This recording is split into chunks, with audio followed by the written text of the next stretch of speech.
Hello guys, this is Hunter.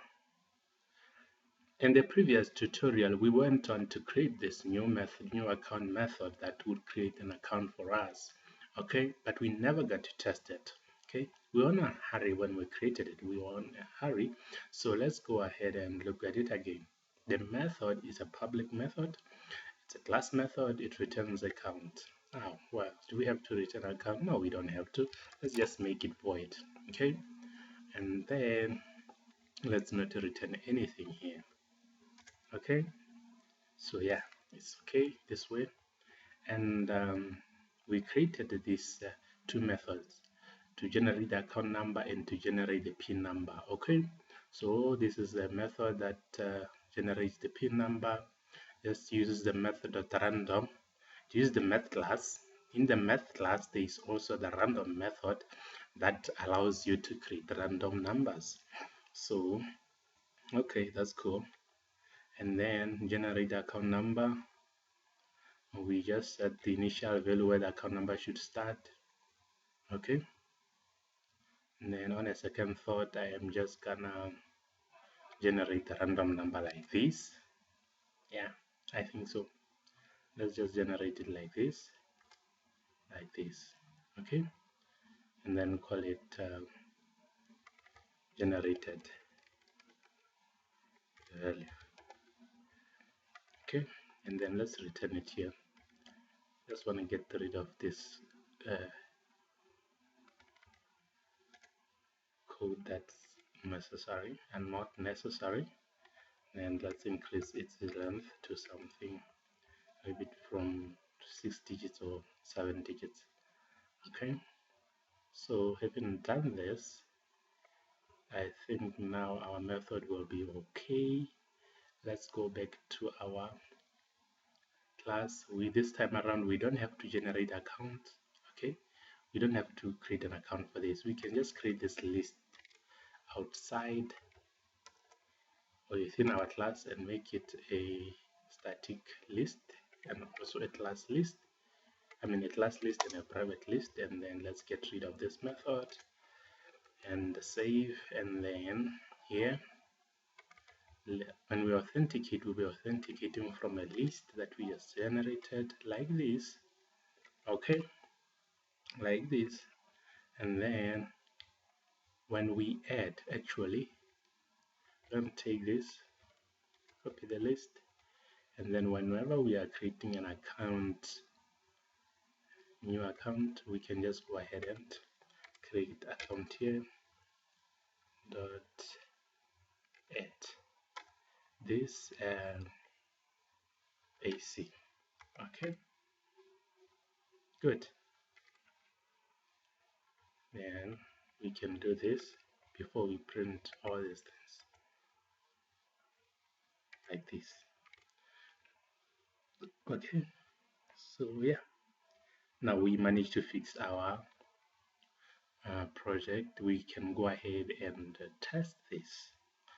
And to do that, what did we do in our main method?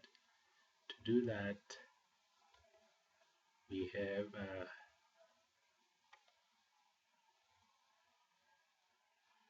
have our login menu. In our login menu, let's go ahead and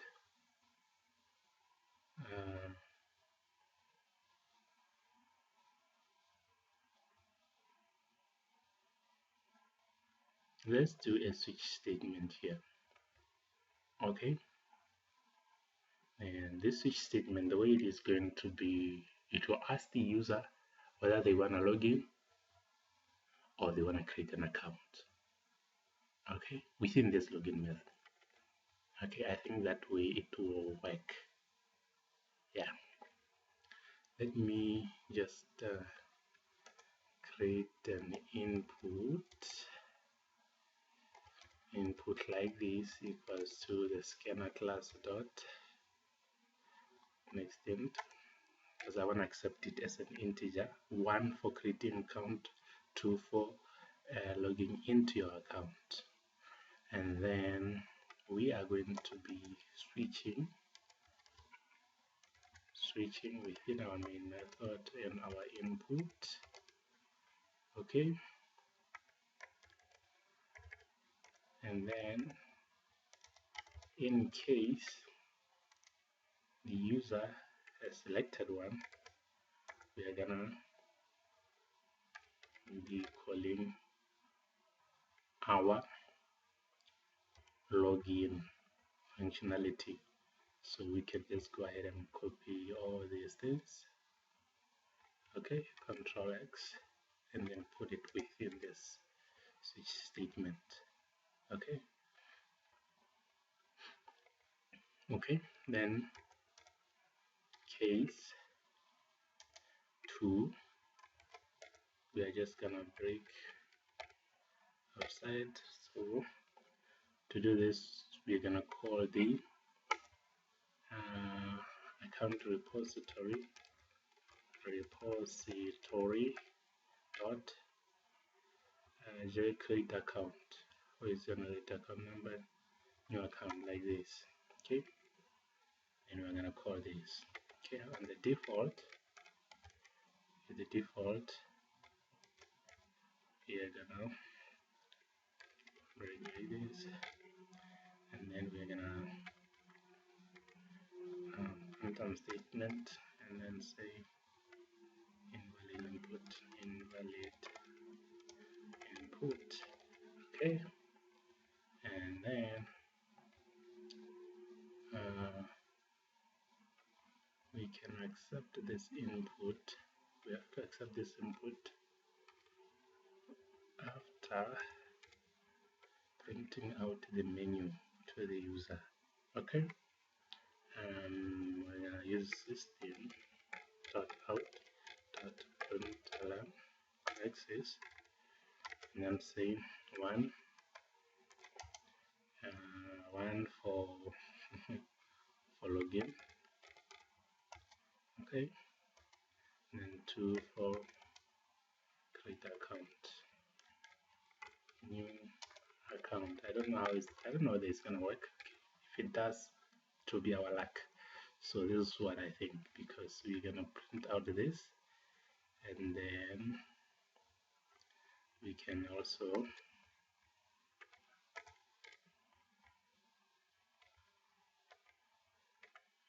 say enter, and then skip a line. Okay, we don't have to do this. Select appropriate action from menu below. Okay, so when you select one, when you enter one, it will take you through this case. When you select 2, it will take you through that case that will invoke this method. Or is that method? This method will set the initial balance of the account to 0. Okay, and then it will create a new object and set the account number of that generated account, or that new instance, to any random value that will be generated here. I like it that whenever you generate a random number, it will ask you if you wanna create a new account, blah blah blah. Okay, so yeah, let's try to run our application. Let's call this this login menu in our okay, here let's uncomment this, and let's try to run our application, guys. Run. Okay, select the appropriate action from menu below. I want to say new account 2. You want to create a new account. Oh yeah, account was successfully created. Okay, so this is the account number and this is the PIN. Then it also asks me again to select the appropriate action. So after creating the account, so I will use this account number. I will select 1 and enter the PIN. The PIN is 1031 10 30 31 Okay, from here we can check the balance. The balance is 0. This is the account number that was generated above here, 150214. 150214. Now let's do a deposit to it. We're gonna deposit 980 like this, and then that's the current balance now after depositing. To communicate with you, successfully deposited 980. Okay, we are storing our data in memory, in a computer memory. When you stop this stop the program, the data will be flashed. So when you run the program again, you will have to create new account again. So let's withdraw, and we're gonna withdraw 700 no 900 more than what I have in my account. Oh, I do have that much, 1000 more than what I have.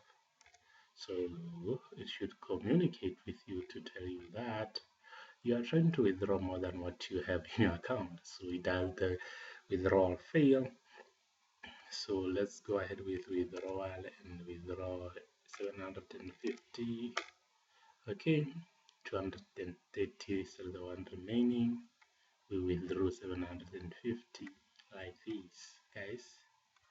I hope this tutorial was useful.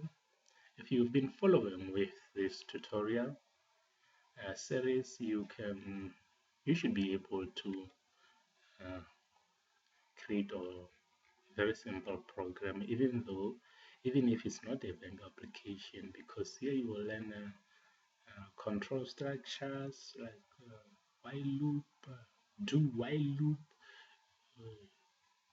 switch statements, and you learn how to create simple methods all the way to complex methods. Okay, I'll see you on my JDBC tutorial series next time, when we'll be storing our data in a database. Thank you guys for watching. If this tutorial was helpful, please share the videos and like and subscribe to my channel. I would really appreciate your support. Thank you.